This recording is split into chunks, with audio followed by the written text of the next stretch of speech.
How's it going, everybody? It's Dustin here, and today it is step one of getting all the fields planted for the pumpkin patch. So yesterday we got all the hay moved off the fields, and we got the little KIOTI D40. We got it hooked up to the spray rig. I'm definitely getting impressed with the little KIOTI. We moved that hay with it yesterday, and it's a stout little tractor. Okay, like I said, so today, step one, we are going to get all the fields round up. We're going to get them all keeled off. So what we need to do is, this is a 500-gallon sprayer. We're going to put 400 gallon of water in it, and I use generic Roundup. It's called Buccaneer Plus or something. There's probably 400 different names for it, but it's just generic Roundup. And the minimum you like to use on Roundup is about 1 quart per acre. I'm going to use more than that because I want to make sure everything's dead. You can use way more than 1 quart. 1 quart's just the minimum if you want to get a decent kill, and I want to kill everything. So, but first we need to get the pump hooked up, and before we put spray in, you always want to make sure everything's working fine. So we'll get the pump hooked up, we'll turn everything on, turn the sprayers on, make sure everything's working before we are committed with the chemical. Okay, so this particular sprayer uses a PTO roller pump. They have, there's a couple different options you can get on most sprayers for the pump. You can get a hydraulic pump that'll plug into your rear remotes. You can get what we have here, which is the cheapest option, just a standard roller pump. Or the third option is the same roller pump, instead of sitting on the PTO, will be mounted back here with a little drive shaft. We're going to take the top link out, get it out of the way. We don't want it hitting up against the pump.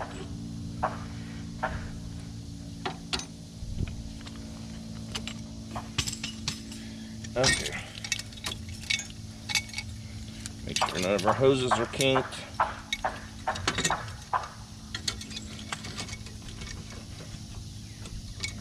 Okay, so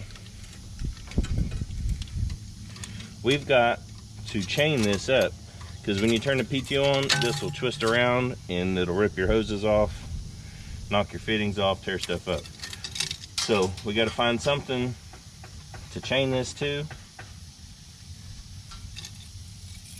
so it holds still. Let's see here.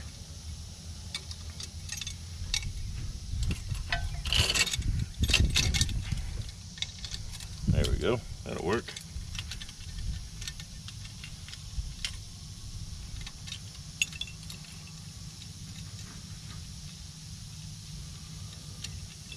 So it'll still torque around like that, but that'll be fine. The pump hooked up, so we're going to kick the PTO on and make sure everything is working before we put our chemical in.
Well, looks like we've got some plugged up jets. So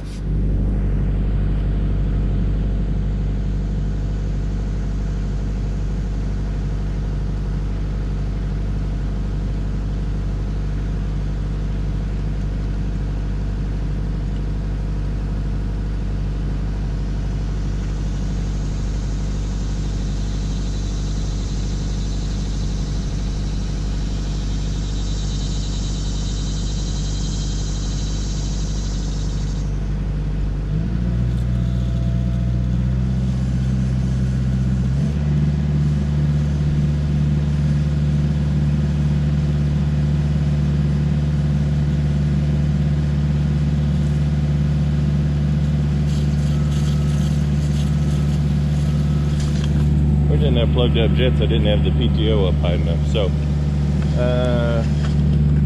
the ones on the end are called boom busters, and it looks like this one needs rotated a little.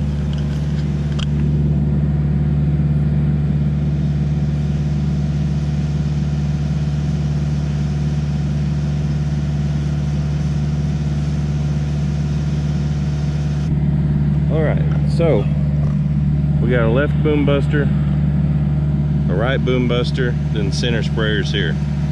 So most of these sprayers are about the same. You can run just the left boom buster, just the right boom buster. You can run just the center. You can individually control all these. So if you're running up a fence line on this side, you can shut that boom buster off and spray your field this way, either way. Or if it's a really windy day, and you can just spray straight underneath the bottom of the sprayer.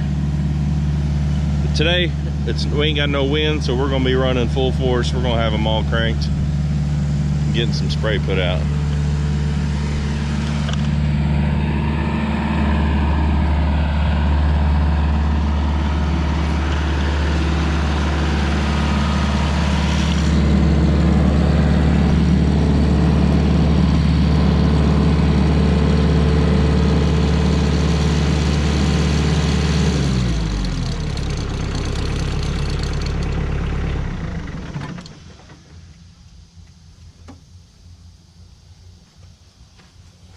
Looks like our chain's gonna work good.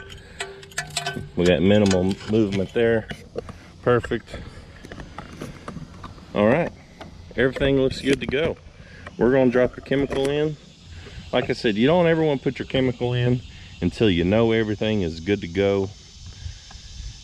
I mean, if we would have had to mess with them jets, the nozzles, anything, the pump could have been out.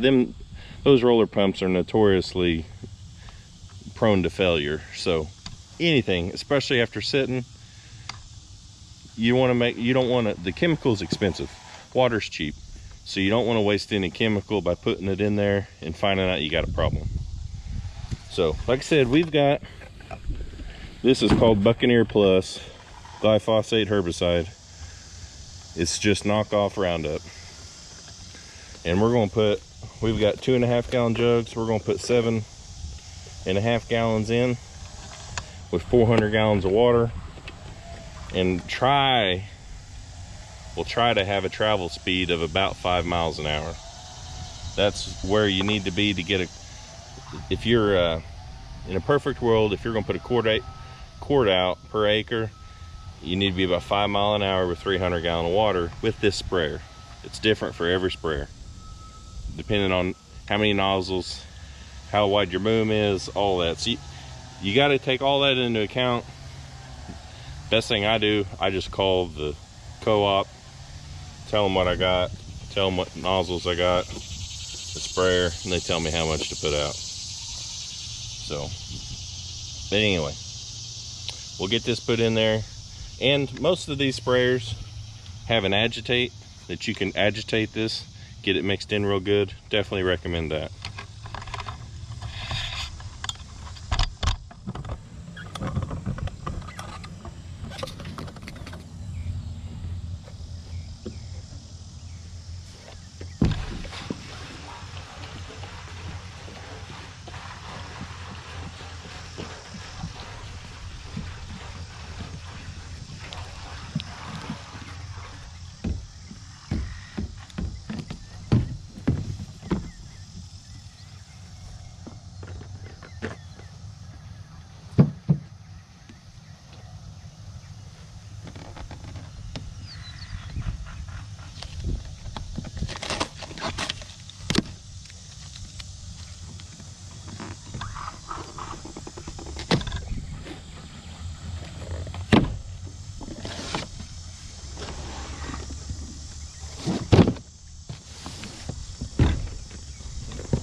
All right, we're ready. We got our chemical put in.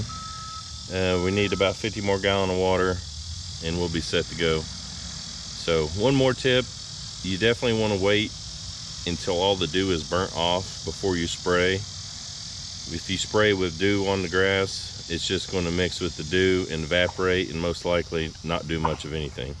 So always make sure there's no dew on the grass before you spray, whatever you spray. That doesn't just apply to Roundup. So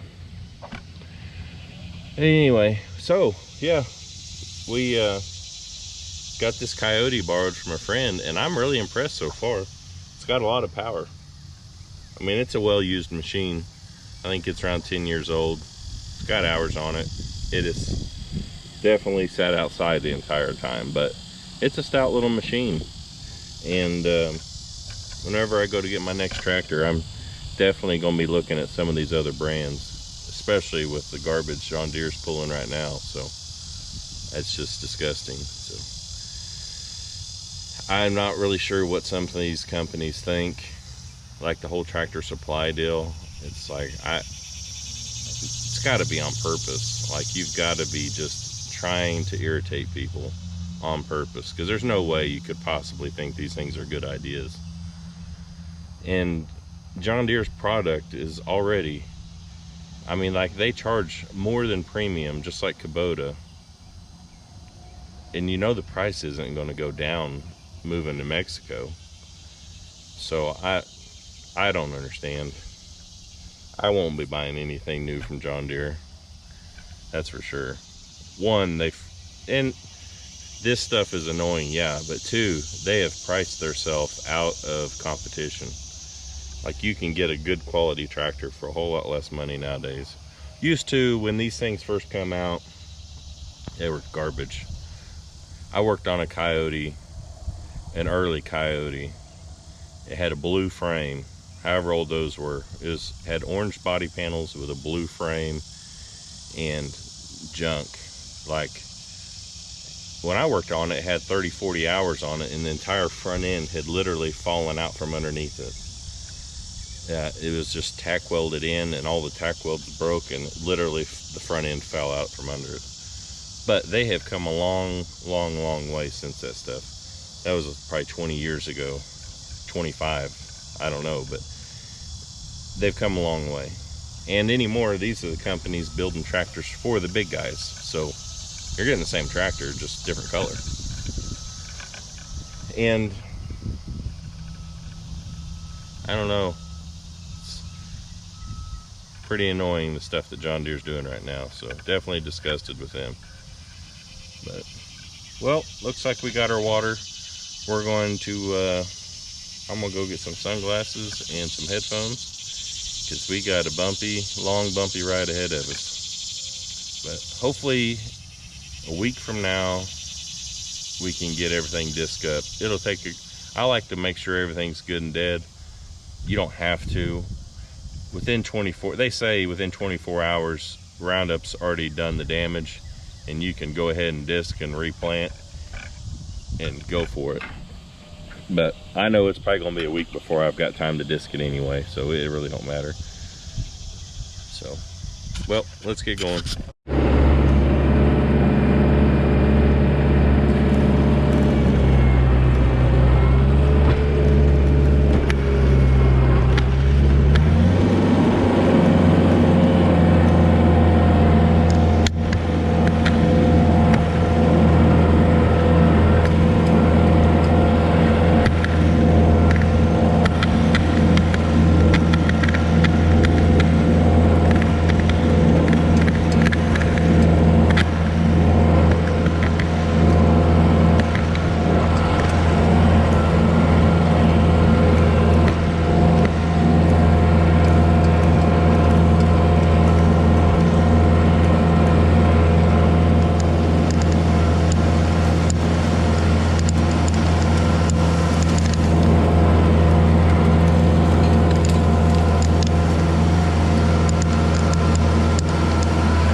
spray sprayed out, and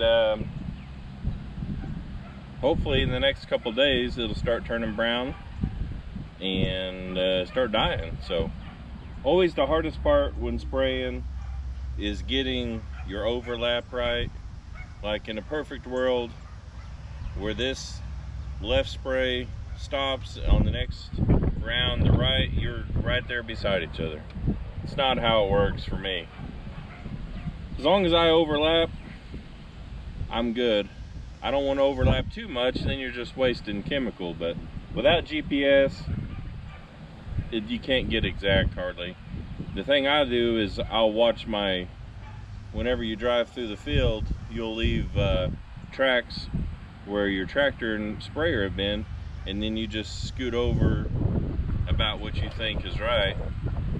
The only problem with the first two fields is I drove all over them yesterday hauling the hay off of them, so it was a little harder over there. The last two fields I have it driven in, so it was a lot easier.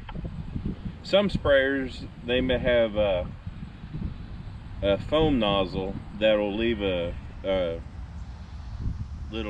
spot of foam, so then you can see where that foam is and put your next row over that far. But don't have nothing like that.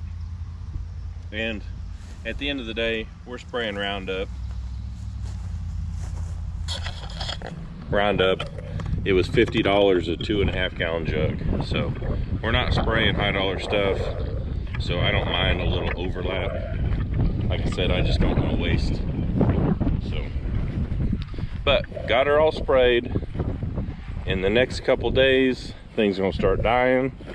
So while that's going on, we're gonna start getting the disc out, get it greased up, get the tires aired up.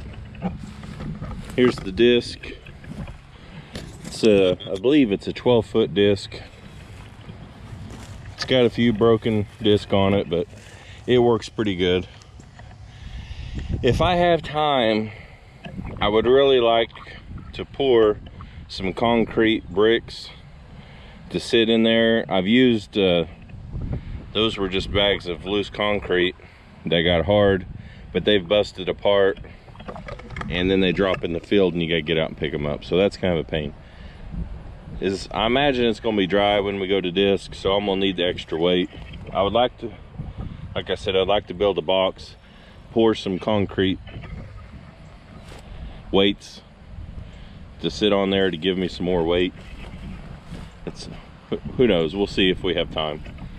So we gotta get a disc, then we gotta get the old drill going, get it cleaned up, greased up. Hopefully I cleaned all the seed out of it last year. Looks like I did. It's an 8300 John Deere. Works really good. I plant the sorghum Sudan for the maize with this. The sunflowers I plant with this. I just scatter them with a 3-point spreader. Then I'll take a pasture drag and drag over the top of them. It works pretty good. I would like to eventually get a planter for the sunflowers. Then I can make nice and pretty rows, but haven't got there yet. One of these days. Anyway, well, hopefully in the next video we're doing some discing or getting the equipment ready. We'll see how everything pans out. Hopefully we got a good kill on everything, but we'll know in a couple days. If we got big green streaks, then we know we missed some. But oh well, can't get them all, I guess. Well, thanks for watching. If you haven't hit the like and subscribe button, please do. If you already have, I appreciate it, and we'll catch you on the next video.